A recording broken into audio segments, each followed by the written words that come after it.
അമ്മ എക്സിക്യൂട്ടീവ് പിരിച്ചുവിട്ടത് നല്ല സന്ദേശം നൽകുമെന്ന് നടൻ ഉണ്ണി ശിവപാൽ പറയുന്നു. വ്യക്തികൾ ഉണ്ടാക്കിയ പ്രശ്നങ്ങളാണ് പ്രതിസന്ധിക്ക് കാരണമായതെന്നും ഉണ്ണി ശിവപാൽ. അമ്മ സംഘടനയിൽ ജനറൽ സെക്രട്ടറി സ്ഥാനത്തേക്ക് സിദ്ദിഖിനെതിരെ മത്സരിച്ചത് ഉണ്ണി ശിവപാലായിരുന്നു. ഈ സംഭവിച്ചതെല്ലാം നല്ലതിനാണെന്ന് വിശ്വസിക്കുന്നവനാണ് ഞാൻ. നമ്മുടെ ഇതുവരെ നമ്മുടെ നാട്ടിൽ പല രാഷ്ട്രീയ, സാമൂഹിക പല പശ്ചാത്തലത്തിലും പല തൊഴിൽ പശ്ചാത്തലത്തിലും ചെയ്യാത്ത ഒരു വലിയൊരു കാര്യം തന്നെയാണ് ഈ കമ്മിറ്റി മൊത്തം പിരിച്ചുവിടുക എന്നുള്ളത്.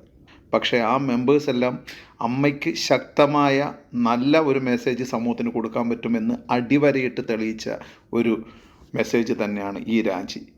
പക്ഷേ ഇപ്പോൾ സംഭവിച്ചത് വ്യക്തിപരമായ പല കാര്യങ്ങളാണ്. എല്ലാവർക്കും റിജുവിനേറ്റ് ചെയ്യപ്പെടുമ്പോഴാണ് ഒരു സൊസൈറ്റി നന്നാവുമെന്ന് വിശ്വസിക്കുന്നില്ലേ നമ്മളൊക്കെ?